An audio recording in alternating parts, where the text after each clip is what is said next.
Shalom, Kal Halayim La Yahweh, Bahasham Yahweh Shai, Bahasham Rachakodash. Double honors unto our apostles and elders of Great Millstone who rule well. Much peace and blessing to all you sincere Akim out there that's pushing this 100% truth. With all sincerity, faith, and with charity, this is your brother Ash from the Great Millstone Miami Camp, coming back with another lesson through the spirit and power of Yahweh Bahasham Yahweh Shai. Lord willing, this lesson is edifying and quick, straight to the point. This is just going to be a lesson based off some character building, something the Spirit has had me meditating on for the past few days, okay? And I know it's the Spirit because it's just been happening a lot, man. And what's been happening is people have been really insulting my intelligence, okay? And I know, as the scriptures say, okay, there's no temptation taking you but that which is common to man. I also believe it's also in First Peter somewhere where it says your afflictions are also accomplished, roughly paraphrasing, by your brethren that are in the world. So we all go through the same things, and I've just been having to deal with different people trying to play mind games with me, okay, and random people not being direct, being very serpent-like, or saying smart shit, trying to be smart with you.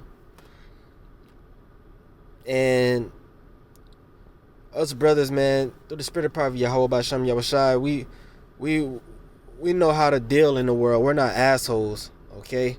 We don't just go around being assholes with people, messing with people. But we have to remember that we're living in a generation where manners aren't taught, etiquette isn't taught. And when you really get into it, manners, that's a royal thing. That's something that was practiced by the upper class, okay? Common people, the lower class people, never really move like that in certain civilizations. Now, us as Israelites, we always had a standard, a way we should deal with one another. And Yahweh Shai simplified it, okay, which they called the golden rule, right? Treat others the way you want to be treated, okay? Roughly paraphrasing. Do unto others as you would that men do unto you. And that's something that, I try to the best of my ability, live by. I don't try to step on anybody's shoes. I try to show compassion. I practice compassion. But that's just my spirit, and that's how we all are in this truth. But we live in an age where people are just wicked, okay? Their parents were straight up wicked. They weren't taught anything righteous. Even these people that call themselves Christians, okay, they deal with each other very deceitfully, and they don't really have love for one another. That's what it is. Okay, a lot of these people don't even love themselves. They don't respect themselves. So they go around with a dark cloud over them and are truly miserable. And I did a video not too long ago about, thank the Lord that we're like these people. We're not like them. These people are straight up miserable, and as the saying goes, misery loves company. Okay, and knowing that coupled with the fact that we know that the Lord is getting ready to destroy these people. This is their last hoorah, so to speak. Okay, their kingdom is going down, and I say they, even unto the 2/3 of our own people, not just the heathen, not just Esau, Edom. Our people, this is their kingdom too, in a sense, because they enjoy this kingdom. They're living it up, even though they're in hell, catching hell. They enjoy it, and they don't want to see it crumble. So they're going to be destroyed with it. They enjoy the liberties that Esau gives them to be wicked. Okay, and it's coming to an end very soon. All hell's getting ready to break loose. Mass judgment is coming. So we have to practice letting things roll off our back. We have to practice letting things roll off your back. And this is a lesson to myself first. Okay, this is something I personally been having to deal with. Okay, but this is a definition. Just Google roll off your back. It says roll off one's back, to not let something bother you or worry you or get the best of you. To not let something bother you, worry you, or get the best of you. And this is a gift. This is a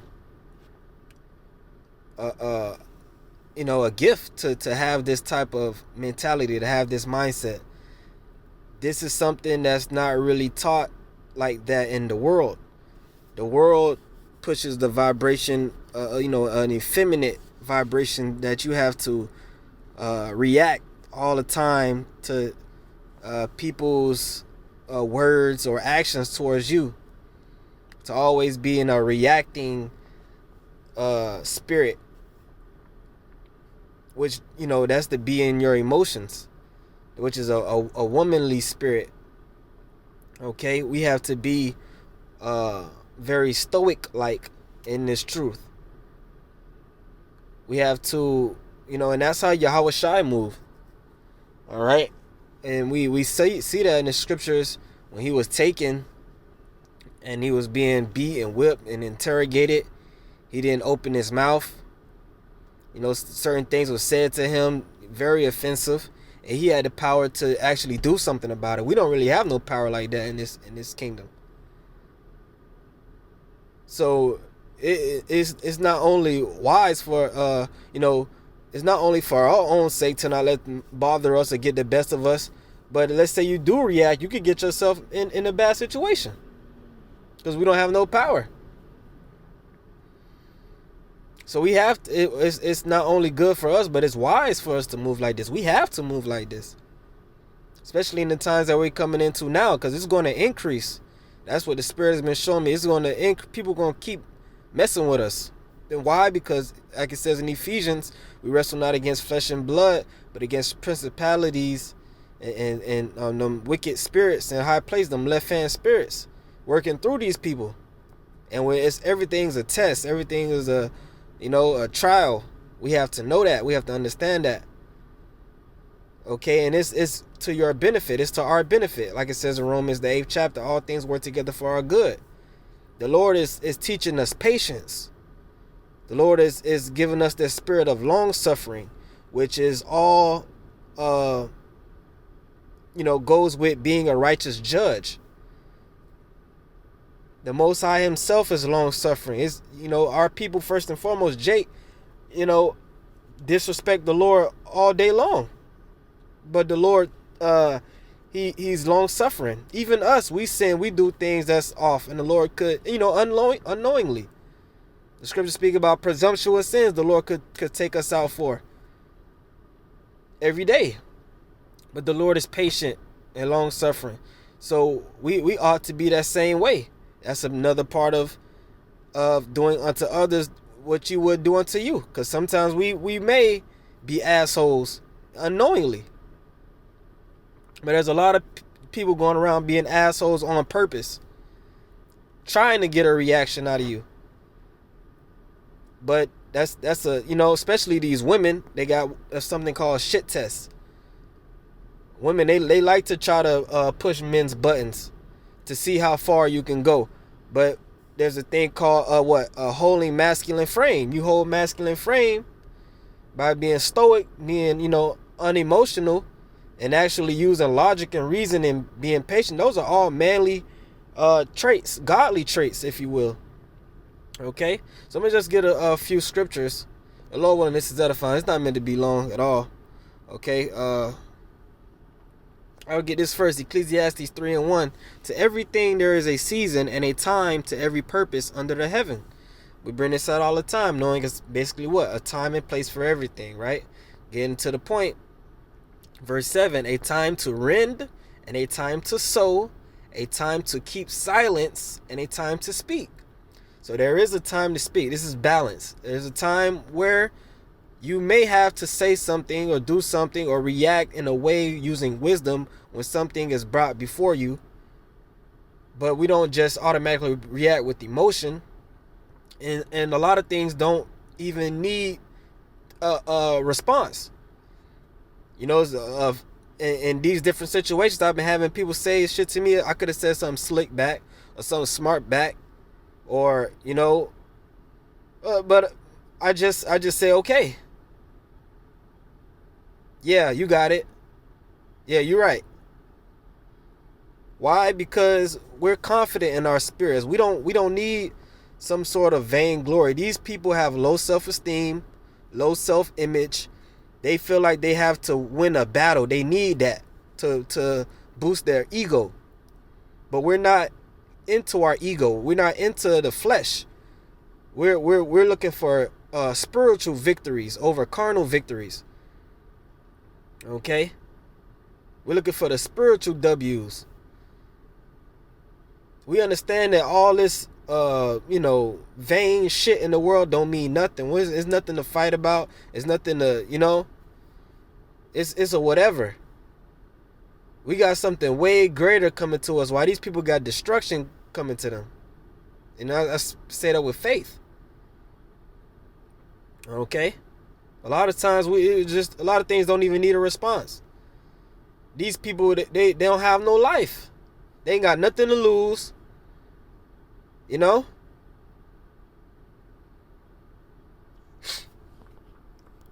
Okay? As the scriptures say, Proverbs 16 and 32. Proverbs 16 and 32. He that is slow to anger is better than the mighty. And he that ruleth his spirit than he that taketh a city. So true masculinity, true power is not in showing might, meaning how strong you are, how bad you are, how many asses you can kick. It's about ruling self, controlling yourself.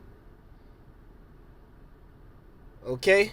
Instead of worrying about what you control outwardly, focus on the only thing you can truly control is yourself. Self-mastery, temperance within. Okay, the scriptures speak about taming the tongue. That's one of the most powerful, the smallest. The scripture say the smallest member, but could get you in the biggest problems. Roughly paraphrasing. Ruling the tongue. Life and death is in the power of the tongue. Also written.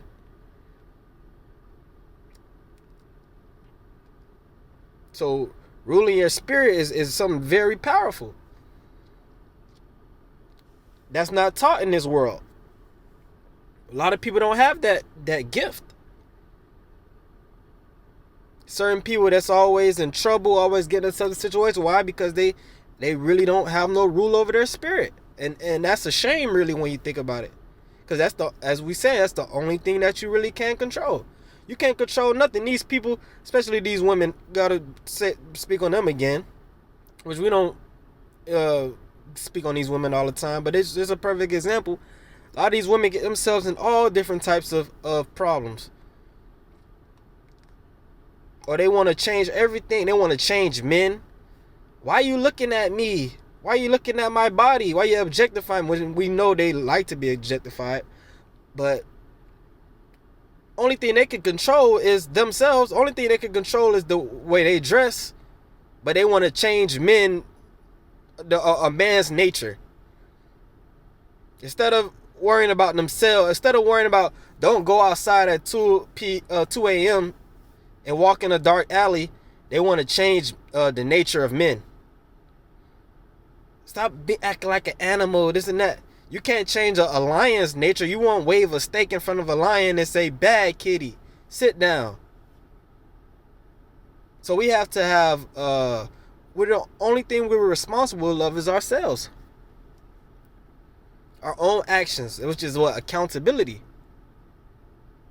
And I can say myself, I've been in situations where I lack you know self control, or doing things that led me in trouble. Okay, but I had to show accountability. Okay, but we live and you learn. But at the end of the day, like we said, the Lord is getting ready to jack these people up. So we're not looking for no carnal victories. We understand where we're headed to, right? Where everyone is headed to eventually. And as Yahushua said, he that offend my little ones, it's gonna be worse for them that if their a millstone was hung about their neck and it was dropped into the depth of the sea. So anybody offending us, little do they know that's the worst thing that they can do.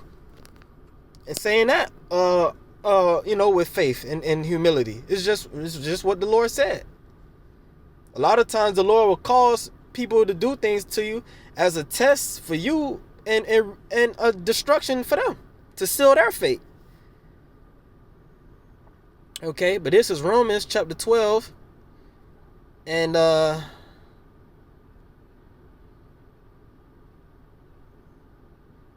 Romans 12 and 17, recompense to no man evil for evil. Provide things honest in the sight of all men. So, we're moving with peace, as it says in verse 18. If it be possible, as much lieth in you, live peaceably with all men. So we don't go around being assholes. We don't go around looking for trouble, starting fights. Okay, we're cool. Majority of people come in contact with us, they'll say we're just some cool dudes. Because like we said, we're confident in ourselves. We a confident man don't look for trouble. You don't look for attention or gratification. He's not looking to be validated. He doesn't need validation. Our validation comes from the spirit and power of Yahweh Ba'Shem Yahushai. Okay? Verse 19. Dearly beloved, avenge not yourselves, but rather give place unto wrath. So avenge not yourselves. It don't always mean you gotta, start. If somebody says something, you wanna fight. You don't have to even say nothing back. You don't have to look to defend yourself, or, man, this nigga tried me, man. He tried me. That's a worldly spirit. Somebody tried you, that's death to them. It says give place unto wrath, meaning, because if you do something, you trying to settle the score yourself. Now you're not giving place unto wrath. Let the Lord settle the score. For it is written, vengeance is mine, I will repay, saith the Lord. So the Lord is the one that's going to settle the score. And he can do it way better than we can. We don't have to lift a finger. All we got to do is send them prayers up and send them curses up. Send them curses up. That's the best form of payback you can do. You ain't got to worry about going to jail. You ain't got to worry about nobody knowing, looking at you crazy. You send them curses up. That's between you and the Lord, and you watch a judgment fall on somebody. And you get your satisfaction out of that. Okay? But, yeah, man, like I said, I didn't want to make this too long. It's just something I wanted to speak on through the Spirit. And Lord willing, it was edifying. I'm going to give all praise, honor, and glory unto Yahweh, Ba'Shem, Yahushai, Ba'Shem, HaKadosh. Until the next one, Shalom.